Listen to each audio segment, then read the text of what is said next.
Yo, what's poppin'?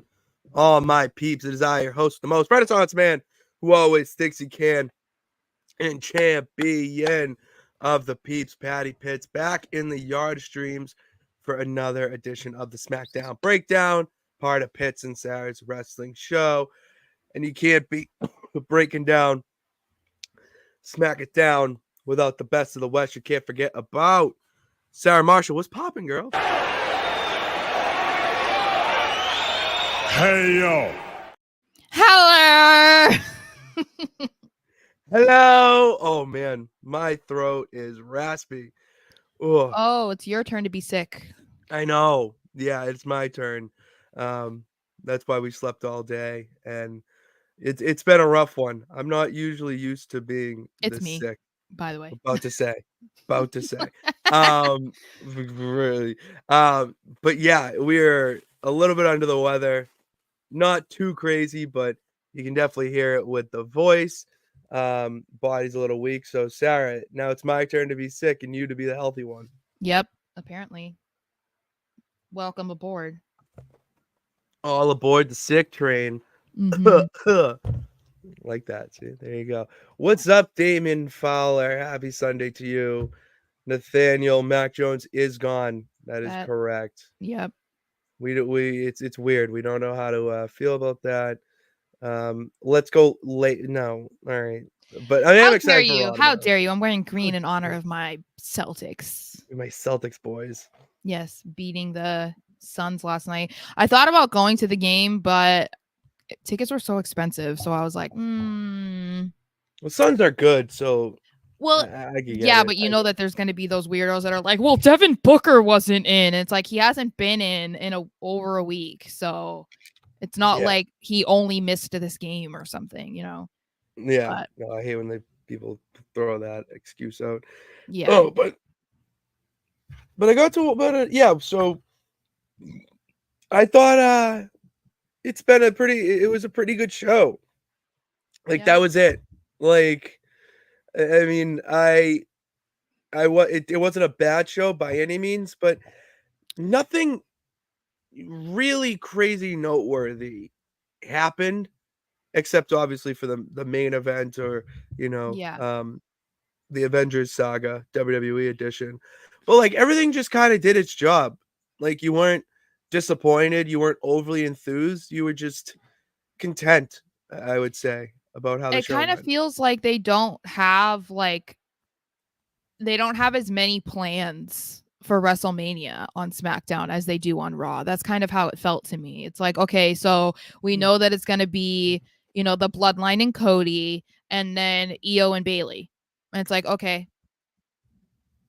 So it's like everything else was just kind of, they're still trying to figure it out, or they're holding off on putting these matches together because they need to build it up more or something. I don't know, but that's kind of how it feels, because on Raw, it seems more often than not that they don't have enough time to cover everything. But on SmackDown, it was like they have too much time.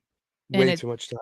And they're trying to fill it, which is just weird because it feels like they could definitely be doing a lot more, but well, the thing is with SmackDown, like, this doesn't really spoil anything, but Bobby Lashley versus Karrion Kross, the announcers were saying Bobby Lashley still has to pave his path to WrestleMania. You know what I mean? Like, why? Like, how are we still trying to figure that out?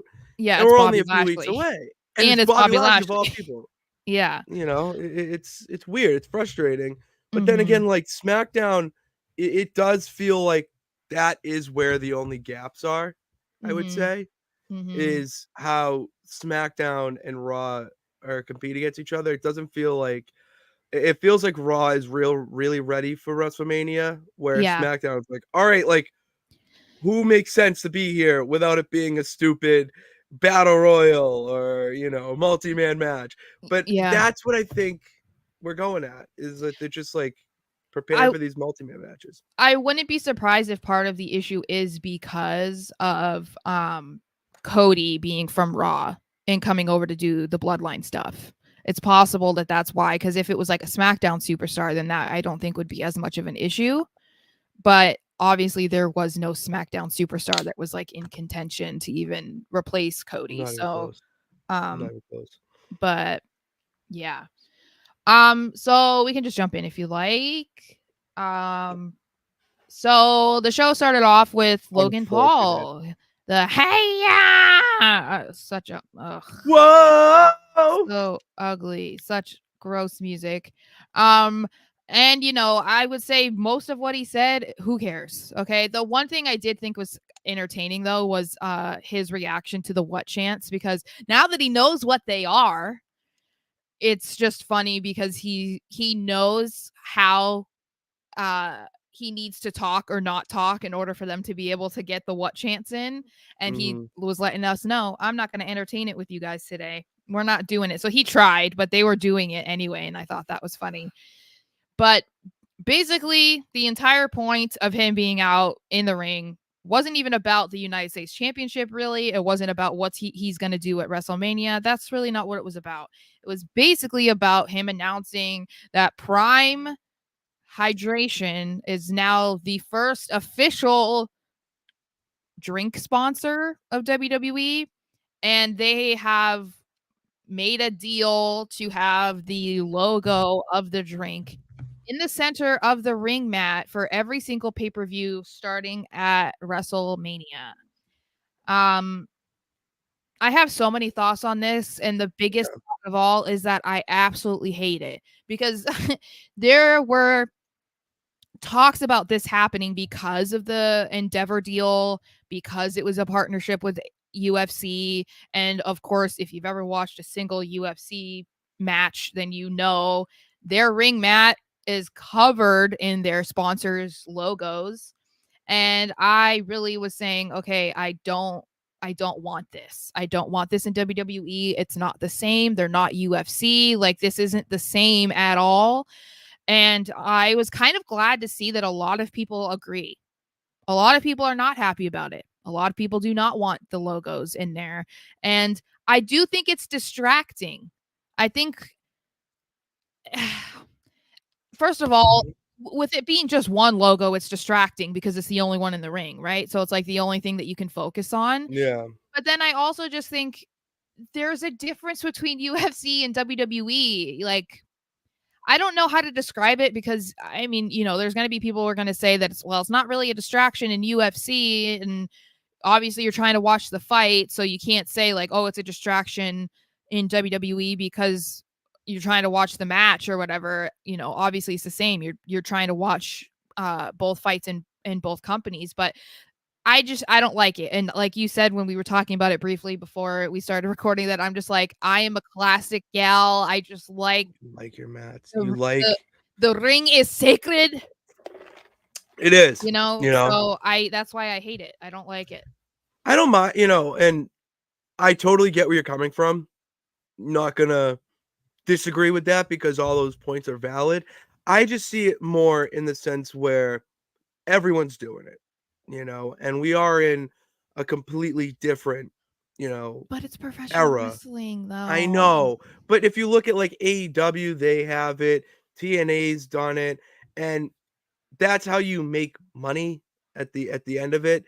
And I totally, I get that side of it. I don't mind it because I do like stuff in the middle. I don't know. I when it was in WWE or any game where you could create a ring, I always put something in the middle. I do like that look, but to me, it's more that they're steering into the skid of the UFC and trying to, make them not as the same, but aesthetically similar. But this is the thing, though. There's been talks of them adding more. Yeah, but what do you mean? Like more than adding just more the bottle? Logos? Like, what if in the corners, like on the mat? Like, when are they going to stop? Because the thing is like, there's plenty of ways for that to get money from Prime. Like, they've been doing it for years and years and years without putting the logo on the mat. They now have the electronic ring aprons. That's what they've Mhm. been doing for every other sponsored match, or Mhm. having the logo up during the match, or like in the press conferences they're drinking Prime or they're drinking Monster. Like I feel like there's other ways to go about it without it being in the ring, because like there was also people who had said, this was like months ago when they were first talking about this potentially happening, that why not put it on the turnbuckles? Like, at least that's, I do like, like still that. there and you can still see it. Like, if you don't want it to be on the electronic apron, it's just Mhm. because to me, I'm not against something being in the center of the ring, as you said, but that was always, like, the WWE logo, the pay-per-view logo. Like, it Mhm. wasn't the logo of some random brand, you know what I mean? Like, Mhm. and I think that if we're gonna be going in the direction of UFC is everywhere. Like Mhm. basically only the center of the octagon is not covered. That's like basically, and it's like I don't Basically, want yeah. that to be a thing in WWE because you kind of want something to differentiate yourself. I don't know. I don't like it. No, I like that. I like those points you made. They make sense. To me, it's yeah, I don't know. I think I would rather it be something else other than a Prime bottle. I think that's where it is. And I Like do like having the name of the show or, yeah, a logo like that. And why not have them in the corners? Like my big issue is if you were gonna do these now, don't do don't do multiple. Like don't do the middle and the corners. You know what I mean? That's gross. And that's yeah, way too overstimulating. So you gotta pick an avenue to go down.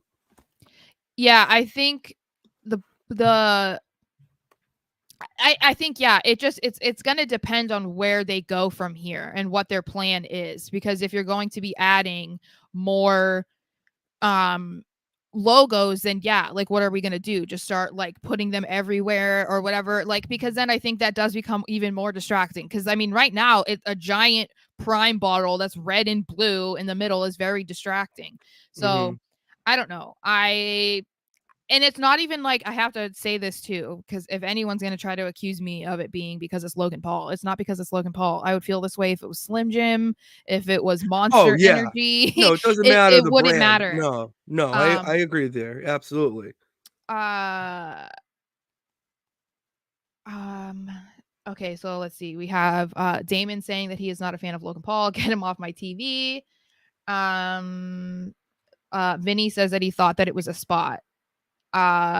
Only for Logan. No, I believe that this is actually legit. No, this is Uh legit. This isn't no, this is Jay says this is awesome. Stop hating. It has nothing to do with Logan. I would hate it no matter who it was. Like I yeah, wouldn't even love it necessarily if it was like the WWE logo in the middle of the ring. Like I would but hate you it, get it. but I would get used to it because it's like okay, at least it's the WWE logo. Like it's not Yeah. some random. Imagine like the Slim Jim logo being in the Avenue middle. Slim Like Jim. it's No, so yeah. that would Mm, be weird. Yeah, and see Vinny agrees is saying like it's always on the side of the ring on the LEDs. Exactly. So um yes. Also, this is interesting, which we'll get into afterwards. We'll talk about this. They've done a terrible job teasing Austin Theory's face turn so far. I want to talk about that. yeah, Um I'm so glad we're gonna talk about it. yeah, so at the end of this, obviously, we see KSI come out, and it's sad because KSI is actually really funny, but I used to watch KSI on YouTube. I He was do one of the OG I ones watch with him FIFA. sometimes still to try not to laugh. I watch those just because that's funny. But he comes out, and of course, while he's out there being annoying, just like Logan, Randy Orton comes out, tricks them, thinking that he's going to come down the entrance ramp. He doesn't, and he just tries to RKO Logan out of nowhere, but he gets KSI instead, then pours some Prime on him, and Poor you know, KSI. whatever. So that just brings us to RKO and KO. Imagine them being a tag team. I'm RKO. so happy you said that because I was watching it and I'm like, could you this is an unbelievable tag team But like put together. RKO plus or something like RKO RKOQ. squared. Yeah. Yeah. I know. But that's like such a lame, That like would be I mean, awesome. yeah. They would be cooler than RK Bro. Well, yeah. Anything is cooler Could than you RK. imagine their backstage interactions? The, yeah. Oh, So, Kevin Owens ends up coming out and oh, they go against A Town Down Under. And, it is what it is. This is just, I think this is just a build up to whatever they're trying to do with the United States Championship. And of course, as we were just talking about and alluding to, Austin Theory, where is it now?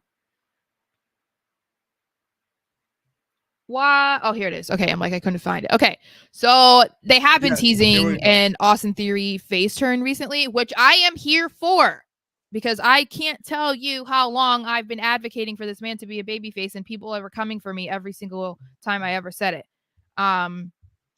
But anyway, so yeah, there's been kind of some hints of this, of him be getting pissed off basically at Waller, because Waller is speaking on behalf of him, making matches on behalf of him, and he's like throwing him to the wolves. Like, why are you saying that?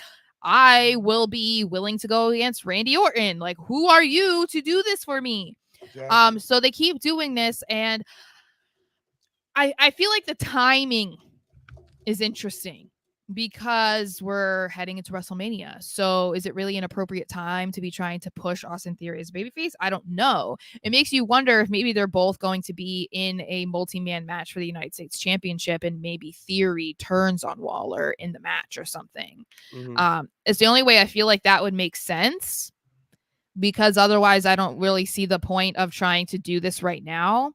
But otherwise, yes, I do agree that it's been kind of slow. I think that they're just trying to hint at it, because like I said, we are right around the corner from WrestleMania starting. So if they don't know when they want to do it, then if their end game is not WrestleMania, then that's probably the problem, is that they're trying to push it out beyond Mania, but we'll see. But otherwise, I'm here for it, and it's about time.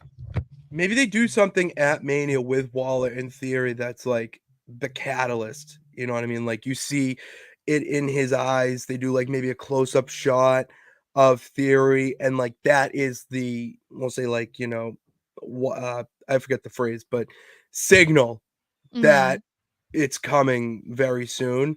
And it could be within like a Grayson Waller effect. It could be backstage where maybe they do like a impromptu Mania match. Because at this point, wouldn't it make sense that we're gonna get at least one or two impromptu matches per night with how the booking is going for this? Yeah, well, and even like if they were, because we've talked about them doing like a ladder match or something like that for the US title. Like, what if Theory is about to like get the title and Waller like pushes him off the ladder or something? You know what I mean? Like something like that.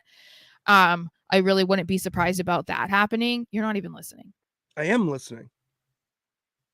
I would like that.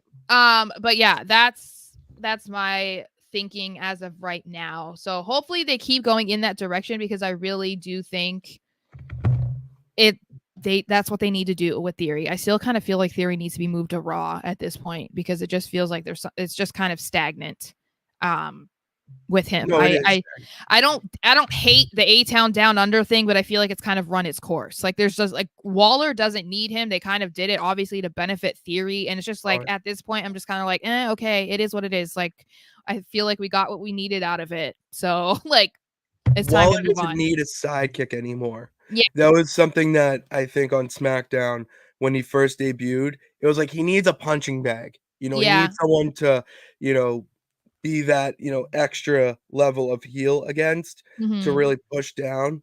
And it worked for Theory because he was stagnant. There was nothing to do with Theory. But now it's the peeps are clamoring for Theory to be a babyface and be a good guy, whatnot. And they hate Waller already. Waller's going to be Waller regardless. So I think now you have to push that. And could you imagine Austin Theory as a babyface? Like, then you could use him in so many different avenues for the company that would benefit him. And they already have him go to like children's hospitals and like meet with the kids and stuff. Nice. And it's like, that's so not typical of a guy in his shoes, like playing that type of character. And it's like, yeah, I wonder why they're doing it. I mean, he's not the only one, so I'm not saying that, but if we're supposed to hate him, then you're showing us footage of why we should love him, like, I love him, yeah. But yeah, so we'll see. Then we move on to Bayley, who is doing an interview with Kayla Braxton to talk about the downfall of Damage Control. And I feel like this is kind of, I wouldn't say that it's necessarily a new direction that Triple H is implementing that we haven't seen before, but I do find it really interesting, this whole conversation, because there's generally not a lot of characters that kind of like look at what they've done in the past and feel like it dictates where they got here, or they don't really take responsibility for their actions. So I thought this was really interesting. So she basically is just talking about how she's still in shock about Damage Control breaking up and turning on her, and she doesn't really know if their partnership was ever real. She talks about how she did everything on behalf of Dakota and Io because she believed in them. She believed in Damage Control. She wanted them to be on top of everything in WWE, but she doesn't feel like they were ever really her friend or really ever buying into what she was trying to do. So she feels lost, but she does take responsibility in a way for her actions, saying, she had to do what she had to do, but she does kind of feel like that's why she's in this position now. But that she is ready for WrestleMania. So as I said, I feel like it's an interesting development, and I feel like it's a good way for them to try to get Bayley to be more loved, as if, it's Bayley. I feel It's like Bayley. You're gonna love her regardless. Yeah. But what I think the other interesting part was when they show Bianca and Naomi. This was very interesting. Yeah, so they show Bianca and Naomi kind of backstage in the locker room area watching this interview, and Naomi says that she kind of feels for Bayley, and Bianca wants none of it. She's like, "Girl, girl." do you know who I love when she does do that. you know who you're talking about? Like, have you not been paying attention?" And Naomi says, "Well, I know what it's like when you're in a group. You've got your girls, and things just like turn left, and it just ends up, I don't know, going badly." Going the other way. Yeah. And Bianca is like, "Okay, well, I get what you're saying, but you weren't here when she was doing all this stuff. Like, hello, I was their number one target for what, a year or two? It was Damage Control versus Bianca. Yeah, That for was like it. 2 years, and it was like, okay, we get it, we're done. But Naomi is just like, you know what? I don't know. I just feel for her, whatever. Bianca's just not interested. Yeah. But this is why you thought one reason why this is interesting is because now Bayley's by herself against Damage Control. So it's like, okay, were they kind of teasing Naomi and Bianca, helping her out? Are they going to tease maybe we see Damage Control versus Naomi and Bianca for the tag team titles? Like, what is this going to be? Because it feels like we were saying when we were talking about SmackDown being kind of behind Raw in regard to Mania plans, there's no way Bianca's not going to be on the card. So, no, you can't. No. Yeah. So trying to think about how she might be in a match, it feels like I really would not be surprised if it was in a tag team capacity. And then this is their way of going after Damage Control without completely siding with Bayley, because I don't see Bianca doing that. I mean, she could, but it seems kind of to go against it seems like if Bianca helps Bayley, it would be not because she is sticking up for Bayley, but she's trying to take out a common evil. Yes. And that you can let bygones be bygones and work together with. And one thing that I'm noticing with this, actually, comparing it to, the Cody Vengers taking on the Bloodline, it seems like that's the theme for this year, for this year's Mania, is that it's taking out the bad to get to the good. I mean, we're going to talk about the Bloodline anyways, but sticking with this, Damage Control was the women's faction that ran all over WWE, just like the Bloodline did for an entire year. And they made a lot of enemies. And during that time, Bayley was the goody two shoes, but then turned into this, evil, me, selfish person. Now, what I loved about this whole segment and, the lead up to Mania and stuff is that you have Bayley showing a human side, being like, listen, I wanted to get to the top, so I did everything that I could, and if it meant forming damage control and doing everything in our power to get what we want, then yeah, that's it. And I thought that they were on my side, and they kicked me out, and now I'm alone, and I have to pay for what is coming to me. And it's a quote like that that I have to get what's coming to me that really humanizes Bayley and does more than just tease an eventual babyface turn. But now it gets Naomi involved. And Naomi's like, oh, like, girl, I know you were evil and all this stuff because Naomi was still with the company when she was a heel. Mhm. But Naomi also knows the Yeah. hugger, the whole Bayley buddies, all that girl. Bianca knows about that, but because Bianca was the target of damage control for a majority of that time, she does not care. So she can't Yeah. see that. You can't look past that. And that's a great little buildup for Mania and for this match because Bayley can't win on her own. She's not going to win on her own. I'll tell you right now because damage control is going to be at ringside or they're going to interfere. So she needs help. And maybe Bianca doesn't like help. Naomi, I think absolutely will. But Bianca, like, fine. And then boom. You know what I Well, mean? I think an easy way to do it is kind of how they went about it with the bloodline, where they were trying to chip away at the bloodline from the bottom to get their way to the top. So an easy way would be the Kabuki Warriors versus Bianca and Naomi for the tag titles. Probably have Bianca and Naomi take the tag title. So that's like taking one peg out, kind of like what they did with the Usos losing at Mania last year. It was like taking them out and all hell broke loose after that, obviously. Mhm. So that could almost be their way of helping too, because it is a common enemy, because most of Bayley's anger is going to be at Asuka and Kyrie, because they were the reason, for the most part, damage control imploded and they all Mhm. turned on her, or at least that's what it looks like. It So is, if you yeah. take their tag titles away, Bayley then goes for the women's title against Io. Obviously, we assume she's going to win. Then what does damage control have? All of that gold and all of that winning and all of that success that they claim to have, they wouldn't have it anymore.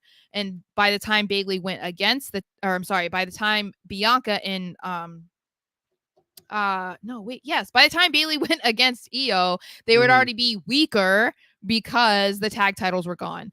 To me, it feels like that's the easiest way to get Bianca involved without it being super complicated, Mhm. because I still feel like we might see Dakota flip on damage control to help Well, to be someone with. said that. Oh, Where? Let okay. me go find it. That was look at you, Sarah. Look at that. I can't find it, but yeah, keep talking. I'll find it. Yeah, I think that it's possible that this is kind of going to be a situation where I feel like The Rock is going to turn on Roman at Mania. I wouldn't be Oh yeah, surprised if that's kind of similar to what is happening with Dakota and Bayley. Not yeah, it is. necessarily, Old yeah. man mob. Yeah, it is. Um, not necessarily that Bayley knows about it the way that I want to believe that Cody knows about The Rock kind of being a plant. Yeah. But I Oh, feel like that's an interesting way to go about it too, because then Bayley's not by herself. You know what I mean? Like, we can't have her by herself against all of damage control forever. So, um, but yeah. Um, did you want to get to comments, or are we good? yeah. Well, Vinny wants to know that he's always listening to you, Sarah. Oh, thank you. He's always listening to Because you. Pat doesn't. I listen, okay? It's called ADD and the attention span of a ferret on cocaine. Yeah, when you're I had a like, teacher tell me that once.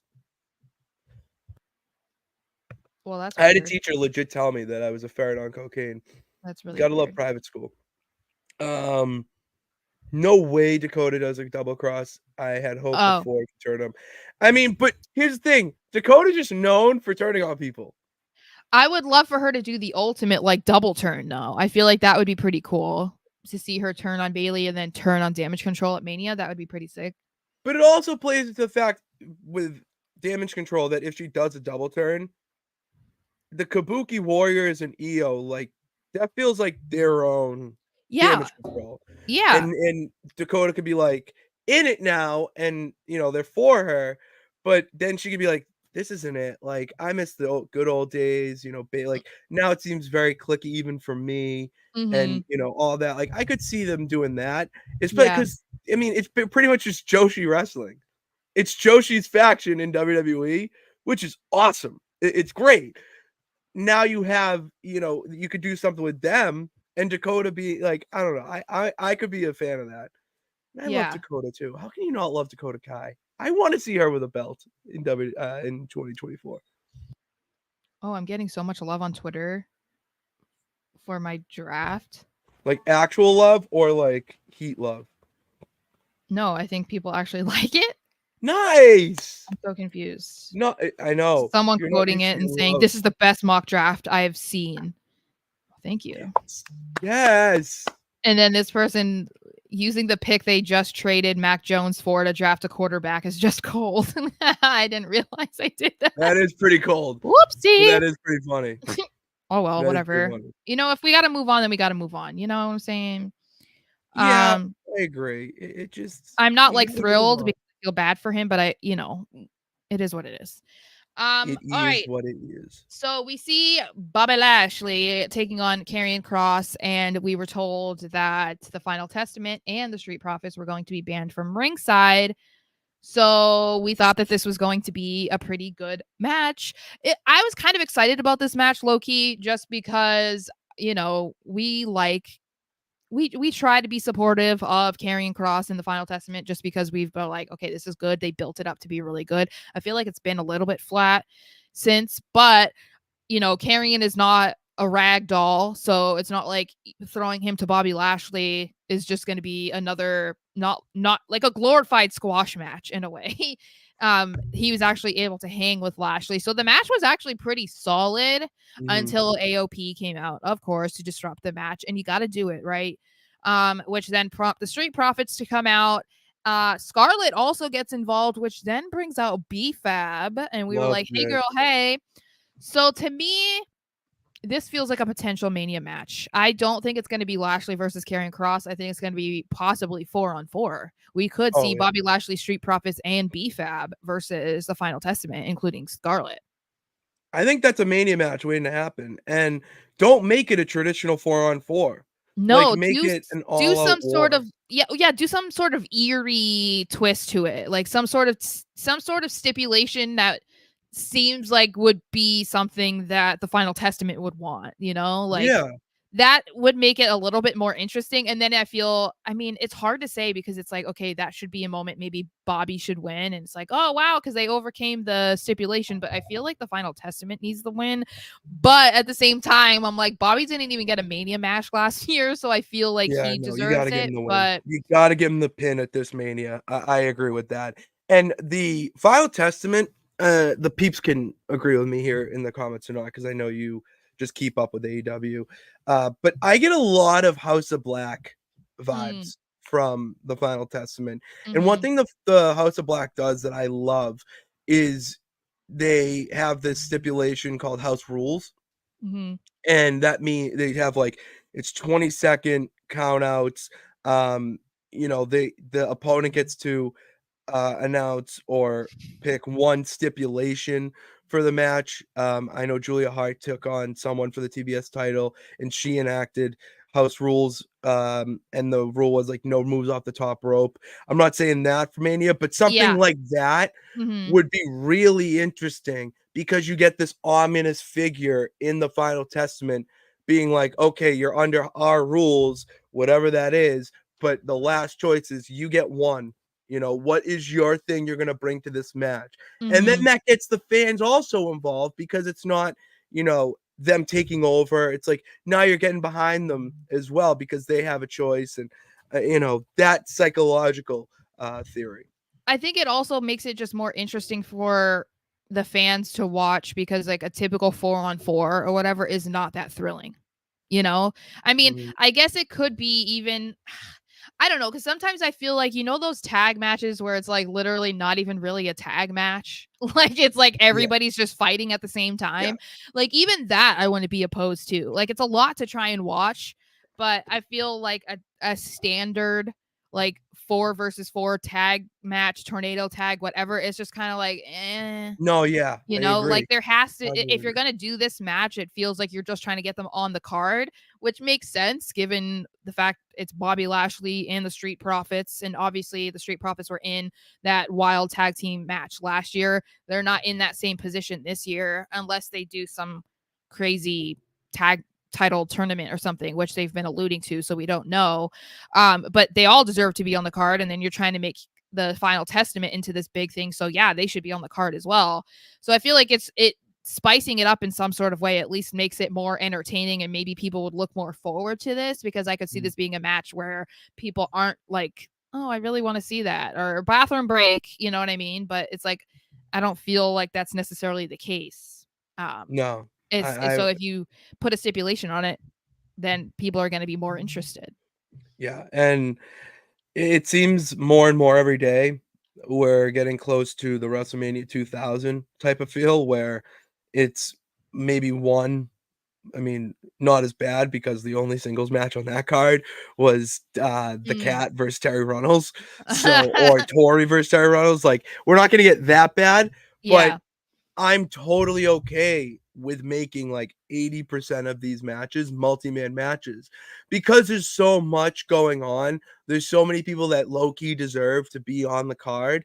And if you have your 2 title matches, 3 title matches, 4, because 2 women men's, be like these singles matches, I don't care, because you have that still. You still have that traditional 1v1 for the big title, and everything else seems like, all right, it's everyone just climbing and clamoring to get their Mania moment, where the people in the singles matches, they earned that moment. You know, Yeah. they earned that. And that's the difference between 2000 and now. And it's such a weird, it's like hard to explain, but it's like kind of a weird thing, because Mania was always treated like you had to, your whether or not you were going to be on the show, it was like we had to look at your past year of work. So it's like you had to feel like you earned it, like you should be there. And I like that idea, because obviously not everybody should be handed a Mania match, but Vince wasn't really doing that for quite a stretch over the last like 10 years. They were putting people in Mania matches, and it was like, what are we doing? Why are these people being featured, right? And so I kind of like, in a way, that they're trying to go about it this year, at least more in that direction. But it's so hard because there are so many people now who deserve it. Like if we're talking about 10 plus years ago, you could maybe pick out 5 to 10 people who are like, yeah, they need to be on Mania, but they can't all be against each other, so they couldn't just do that. But now it's like there's like 30 or more people who deserve to be featured at Mania, so it's making it a little bit more difficult. So it's unfortunate, because I think it would be great to see Bobby Lashley in a singles match, but it might just, like, the way that things are going in the lead up to Mania, it doesn't feel like that's going to happen. So if they do have to go and make a bunch of multi-man matches just to get people on the card, then I feel like I can't complain. You know what I mean? Like, because I think a lot of the time people aren't into them. And for the most part, yeah, they're not the best because there's so many people involved. But if you got to do it, then you got to do it. At least then we can say, okay, well, Bobby was on the card this year, not the Andre the Giant Battle Royal Memorial Trophy winner or whatever, or whatever BS. Yeah. Whatever BS is there. Yeah. So, okay. Did you want to do comments or? Okay. I haven't been interested in the Pride versus Final Testament because nothing interesting happened, but I'm interested now based on backstage segment cross. Yes. Yeah, I think that's what I was saying. Like, I feel like the buildup that they had before they really debuted the Final Testament on TV was brilliant. The videos that they were having of Cross talking and stuff, it's just like, oh my gosh, because like to me, it's like when I saw those, it was just another example of why I didn't understand how they couldn't figure out how to use Cross. I'm like, this guy is such a good talker, and he's not horrible in the ring. I'm not saying he's like A+, but he's like but he's not, good. yeah.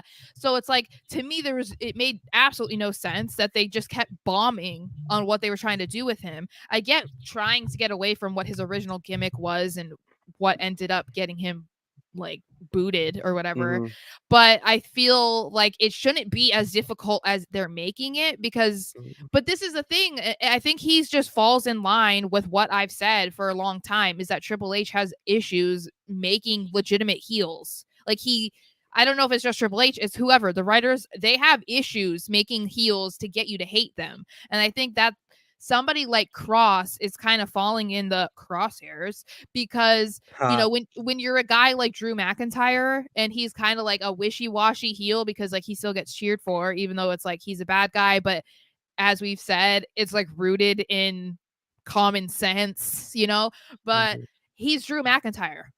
Like, you don't have to worry about, oh, well, if this doesn't really work, like people aren't going to care. Cross is that guy, because Cross isn't Drew McIntyre level. So he doesn't get that pass. Well, oh, it's Drew McIntyre, it's fine. Like, that's not carrying Cross. So him not being this like solid hardcore heel that people hate, I feel like that is contributing to why he just kind of is just like floating all the time, or why he's constantly looking to solidify himself. And it's like, what are we doing? Why can't you get us to hate them? Like, I don't understand, because as we've said, Triple H was a part of an era where you hated Triple H. Hated him. And it's like, you hated bald Randy Orton. You know, you hated Rated R Edge. Why are we at a point where we have like not, I mean, even Shinsuke Nakamura, he was going after but not really. They were just cheering his music. They were just singing his music. Electric. And it's like he went against their top babyface and they still like couldn't do it. And it's like, what is going on? I think part of it might be even attributed to a bunch of people who are like me, unfortunately, that take a liking to heels. I think that's good. Like, the only person right now, like Vinny says, he's the perfect heel, 2 E's. Gunther is that guy. Like, he is. Like, these just those are the guys that you hate because they're just like, I'm better than you. And that's it. Like, I don't care what you say. I am better than you. And that is what truly generates heat and I think part of from the fans. The thing that works with that though is that it's not over the top. Like, it's not a character where they're trying to force it down your throat with Gunther. I mean, it's like he just has that aura anyway. And I think with these other guys is they're trying really hard to get you to hate them, but it's because it's not like they just don't have that natural vibe about them. Because I think if you saw Gunther out, you would probably think like, oh, like that dude knows he's it. You know what I mean? Like, he's just got that arrogant vibe to him. But I don't know how to describe what I'm saying. I just think that it works with Gunther, but if you try to do that like kind of subtle, arrogant, bad guy attitude with somebody like Karrion Kross, it's not going to work. It's not. And it's not even like, oh, well, Gunther is, you know, a Drew McIntyre, John Cena, Randy Orton type. No. But yeah, Gunther doesn't get enough credit for how far he's even come during his Intercontinental title reign.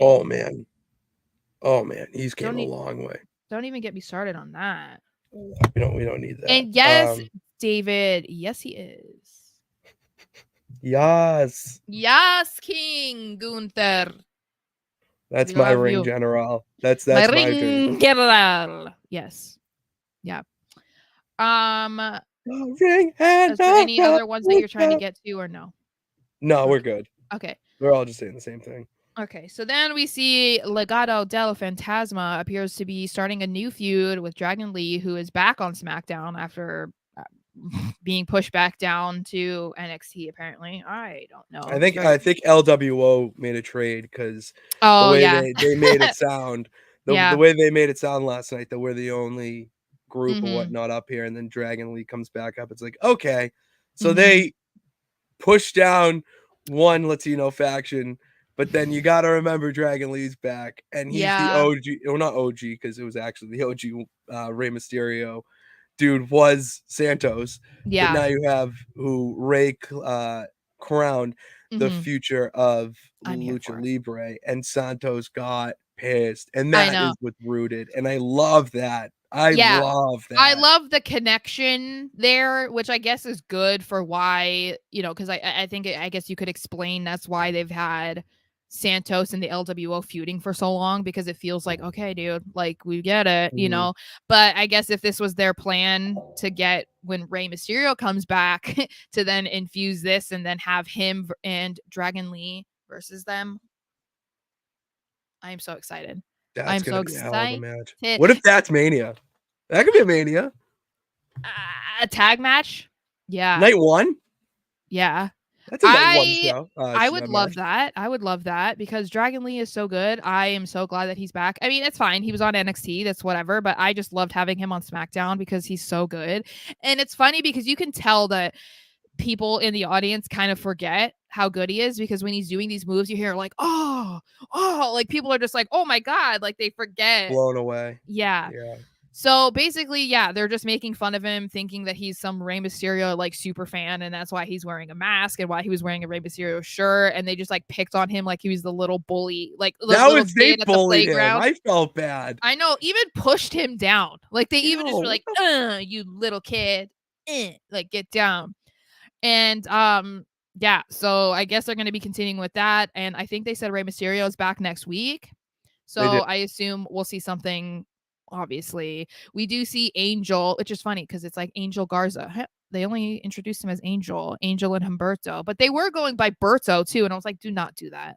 I feel like Angel needs to be Angel Garza because Angel just sounds kind of like, It sounds too gimmicky. yeah, Like, I'm we like, need no, the it's, Garza in there to yeah. really represent the family I mean, element of Legato. I get it with Humberto. You could just do that, but it's just like Angel is Yeah, just kind of like Berto me. makes sense. Yeah. But yeah, so we see Angel versus Dragon Lee. Dragon Lee wins, yes, in a pretty good match. Obviously, they're familiar with each other from their days in NXT as well. But Legato is not happy about it, so they beat him up afterwards. And yeah, I assume this is just going to be something that they do over the next several weeks leading up to Mania. And I'm here for it, honestly. I don't care. I want to see Dragon Lee. So, and if I get to see Rey Mysterio at the same time, then so be it. My sister will be very excited because she is one of the biggest Rey Mysterio fans ever. Okay, I even got her a standee of Rey Mysterio Well, when she that's was nice of you. when she was a teenager.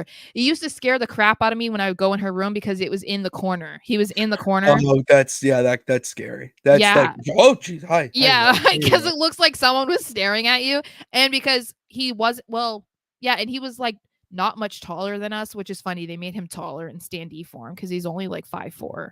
So I was like, Oh, he's 5'4". That's all taller than, yeah.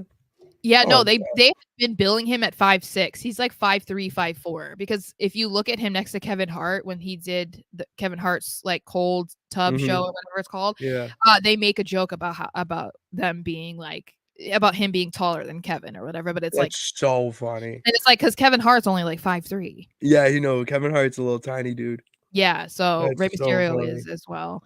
And then Tiffany Stratton, she's over, brother. So in a She's good so way. over. What do you In a think of good her new they updated her theme song. I don't love it, but I don't hate it. Okay. I don't I like the "It's Tiffy time" I 'cause like that, it just but the rest of it just sounds like the A-Town Down song, where it's like they're just like trying to I'm make it going into to a the no, no, wanna tell I me don't like never. it. Yeah, But but I do like the Tiffy time to start. I feel that they are going to have her be a babyface. I don't think that there's any way that they could change it. They have her go against Mi Chin, which first of all, her name I guess is officially Mi Chin now because they even had it on there as Mi Chin. So it's Mhm. not Mia Yim anymore, which I stan. But they're having her go against people that the fans are supposed to like, and they're having her beat them. So to Like, me, handily. they were also panning to the audience with the "It's Tiffy time" signs. I'm like, they're just gonna go with it, and they have to You because have to.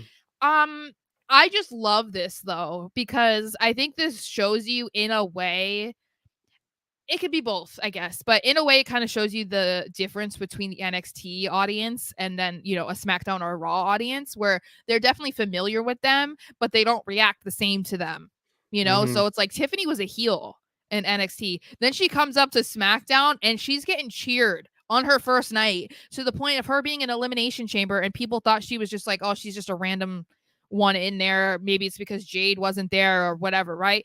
And she's being cheered for over Becky Lynch. Oh, yeah, I Like, know. Like, yeah, very what? much so. And then she's already having signs, she's having people cheer for her when her music hits. I'm like, Tiffy time. I am Tiffy obsessed, time. and I'm so happy for her because she seems genuinely kind of like taken aback. And so I've been watching, some of her stuff that she's been posting on social media, especially since SmackDown. And I'm just like, and guys, Did you see her meet the girl after? yes, I thought that was so cute. That was And so nice. she's only 24, guys. That's crazy. That is crazy.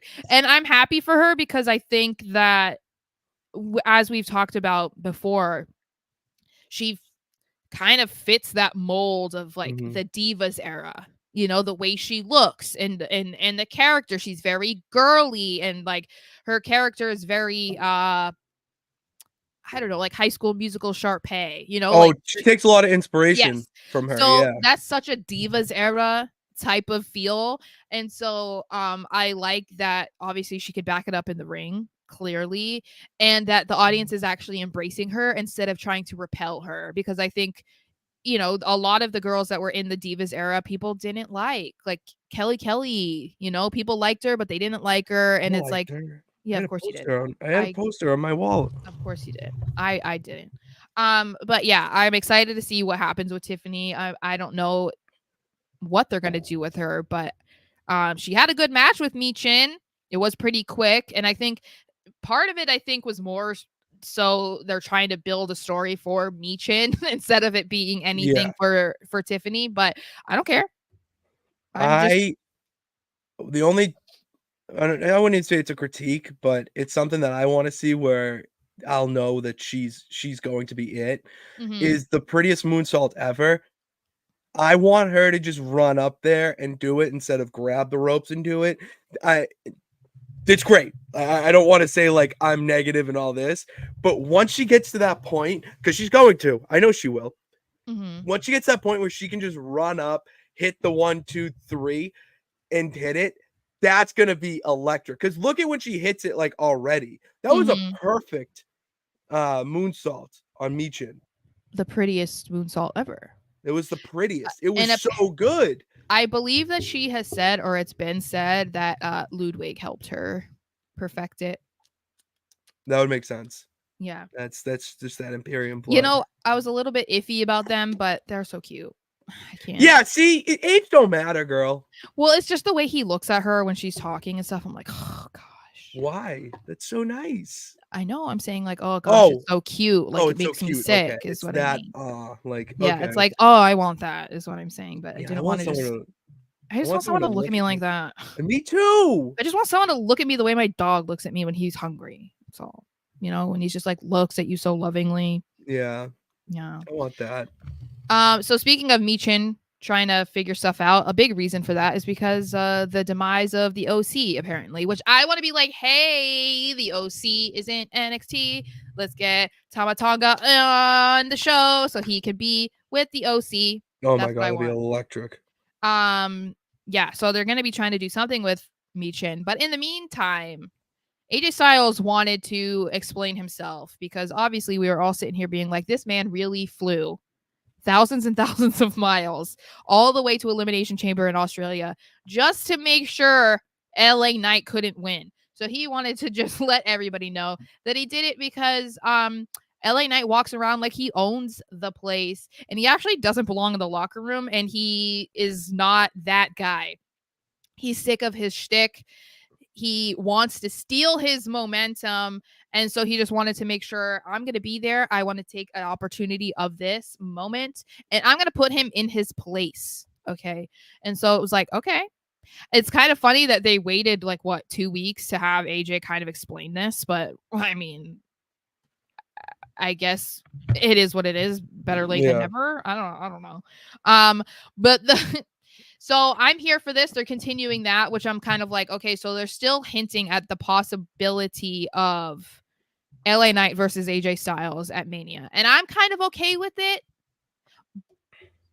It's funny. I've kind of like flipped how I feel about it, because once we started talking about LA Knight potentially becoming US champ at WrestleMania, I know I don't love it, but I feel like, again, they've removed him enough from the world title picture that I'm kind of like, okay, I've gotten more on board with it. Mm-hmm. I started to get my hopes up about him becoming a champion at Mania. So I was like, I really wanted to see him in the US title match. And I guess it could still happen. Like if AJ gets put in that match too, if it's going to be a multi-man match. Yeah.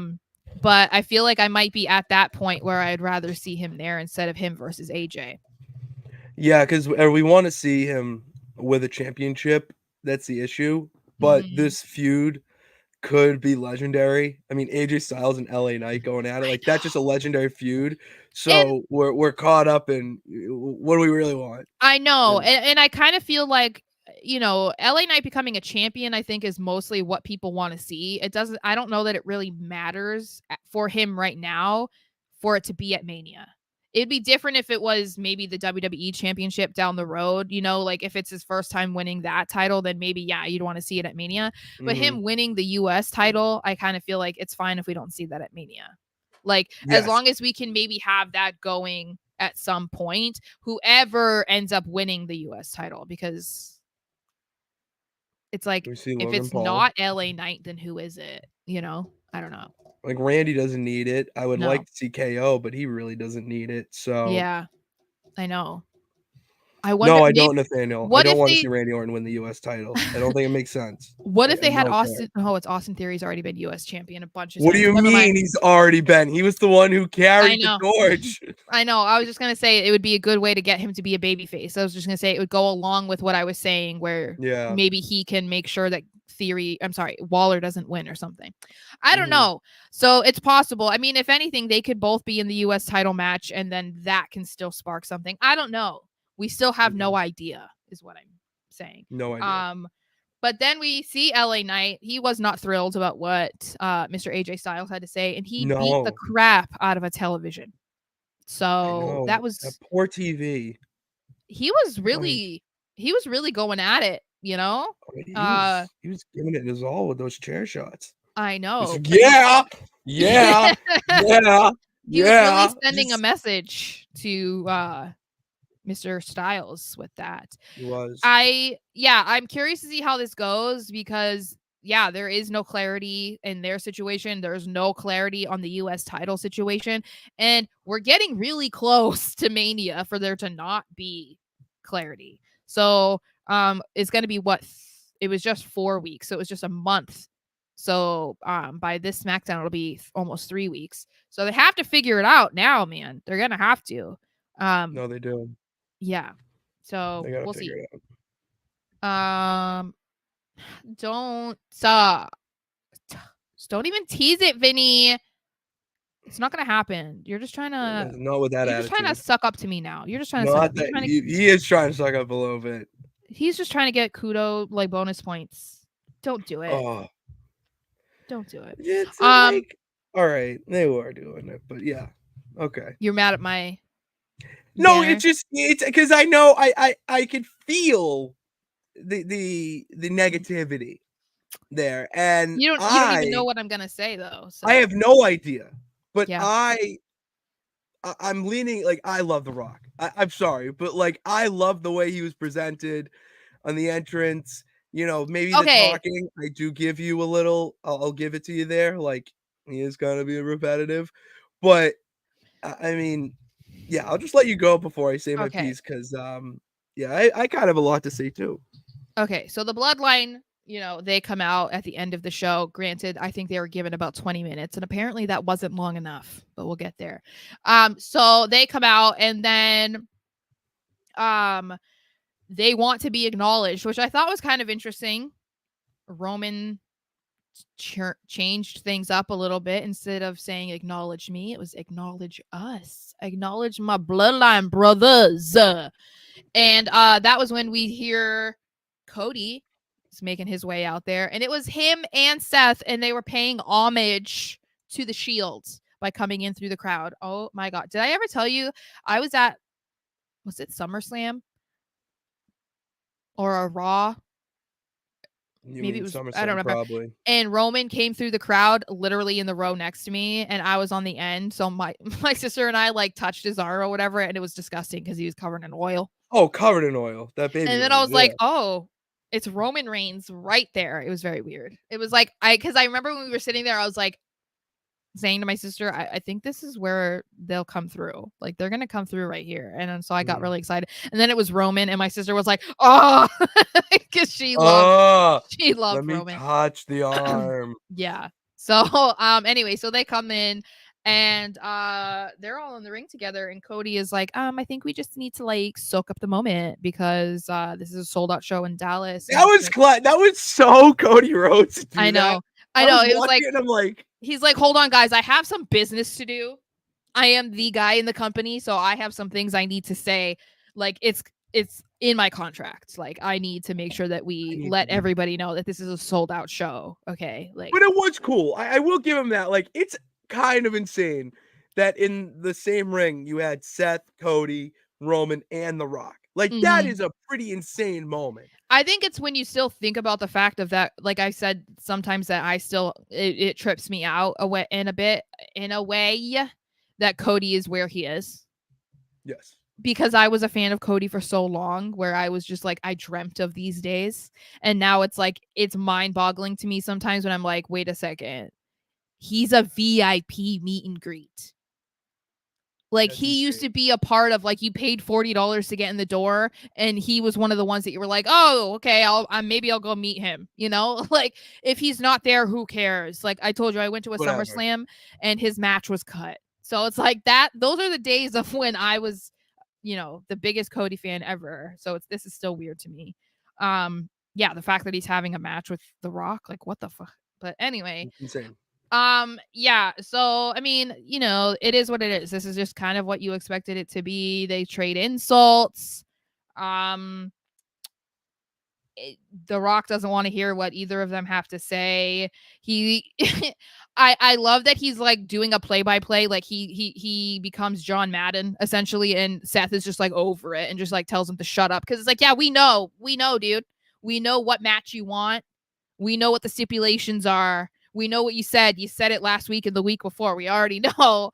So I love that Seth was like, shut up. Like, shut up. I love your that. Mouth. I could get behind that. You know, I was very interested.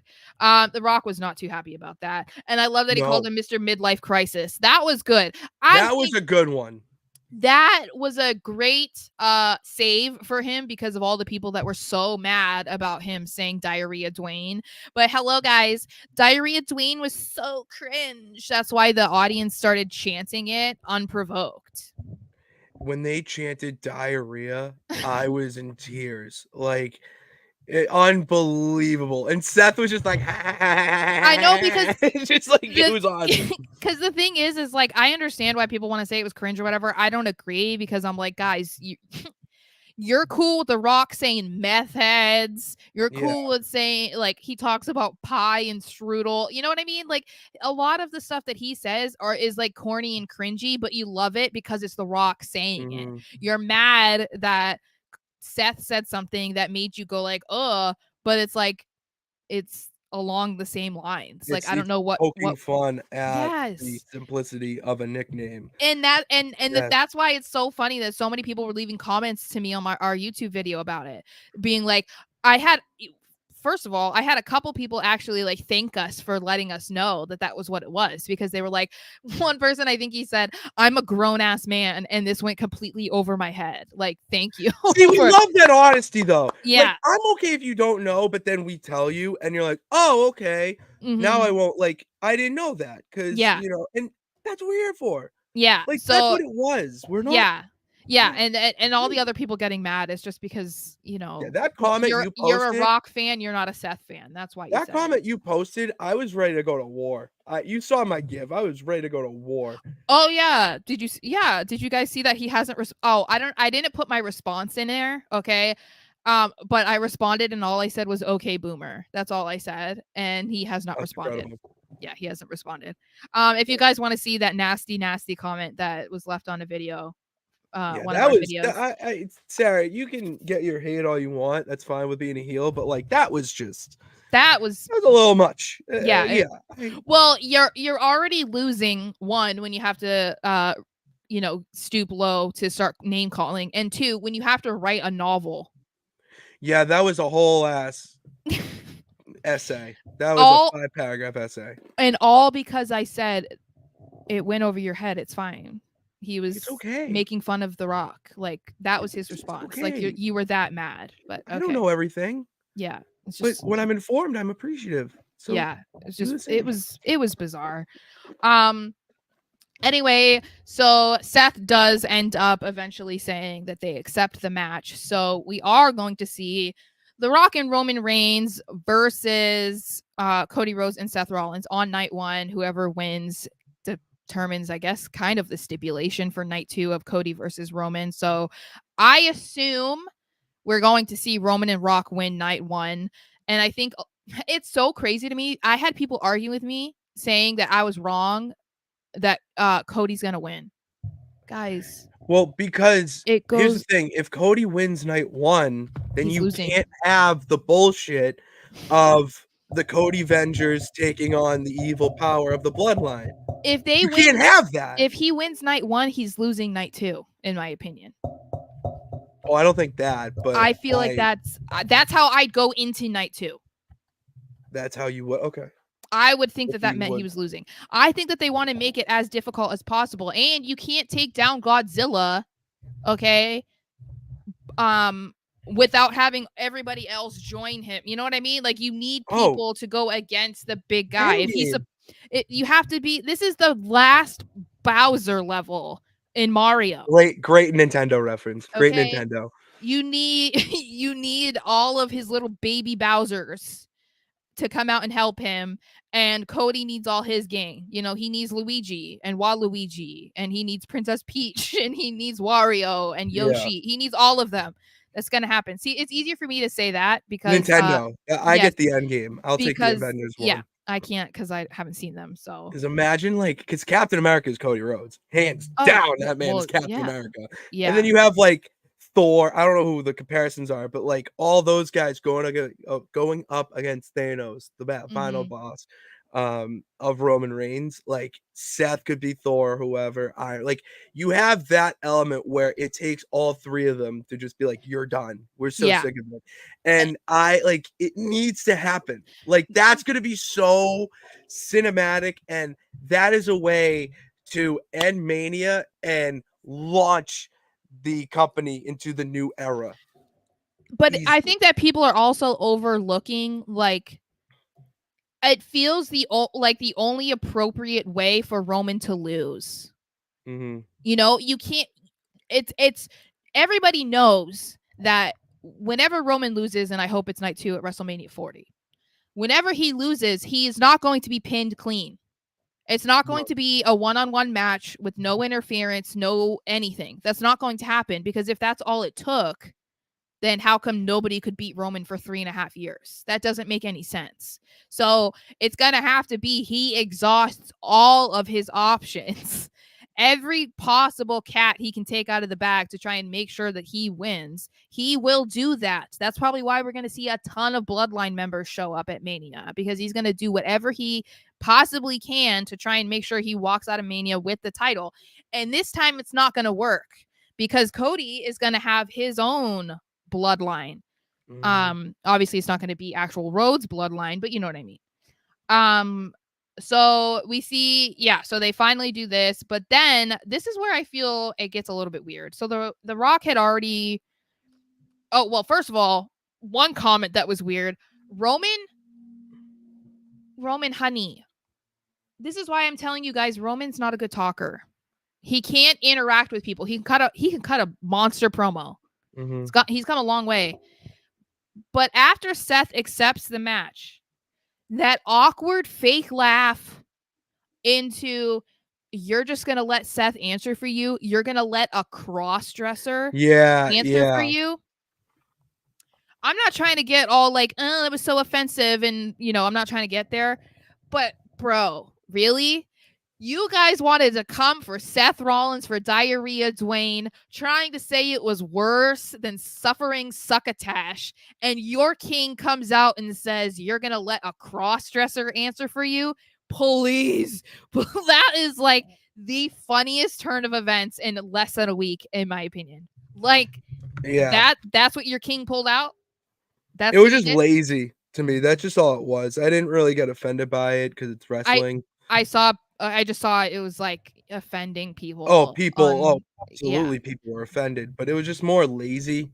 It's like, okay, get new material when it comes to Seth. You know, you're making fun of his clothes. Like, really? And that's the thing, is the reason why you're going for something like that is because you can't hate the man for anything else. You can't say anything about how he is on the mic. You can't say anything about how he is in the ring. You can't say that he's not accomplished. He's the friggin' champion right now. Like, there's nothing they can go after other than being like, LOL, you wear weird clothes. Like, that's all they can do. Cool. And it's like, and I understand kind of like the dynamic that they're trying to go for with The Rock and Roman, but like, it's also, I feel like Roman needs to do a better job to not kind of feel like he is second fiddle to The Rock. Like, we're supposed to believe still that he's the tribal chief and not Rock. Exactly. And Roman comes out here being like, you're a cross-dresser. Like, really? Yeah, brother. It just wasn't. It's not something the tribal chief like would say. It didn't hit. Like, it didn't hit. No. But yeah. So then The Rock gets involved. Obviously, apparently his thing is going to be, oh, I don't get enough time on SmackDown, so I'm going to need to cut promos on my Instagram. So he cuts a 10-minute promo on his Instagram, social medias or whatever before SmackDown goes. And the whole thing is, Cody, you suck. You're a crybaby. Your dog is stupid. We're going to beat you. That's basically what it was. So he continues to go into that, but then he brings up the fact that Cody's sibling, he has a sibling that's 20 years older than him, talking about Gold Dust and saying that meant that Cody was a mistake. So before we get into all this, did you okay? I felt that. I felt that on such a personal level with my brothers being 16 and 13 years older than me. Yeah, you're damn right I was a mistake. Like what? But like look at how mistakes happen. But this is the thing. Did you see some of the responses? Did you see like his sister's response? No. Okay, I only saw Brody Lee's.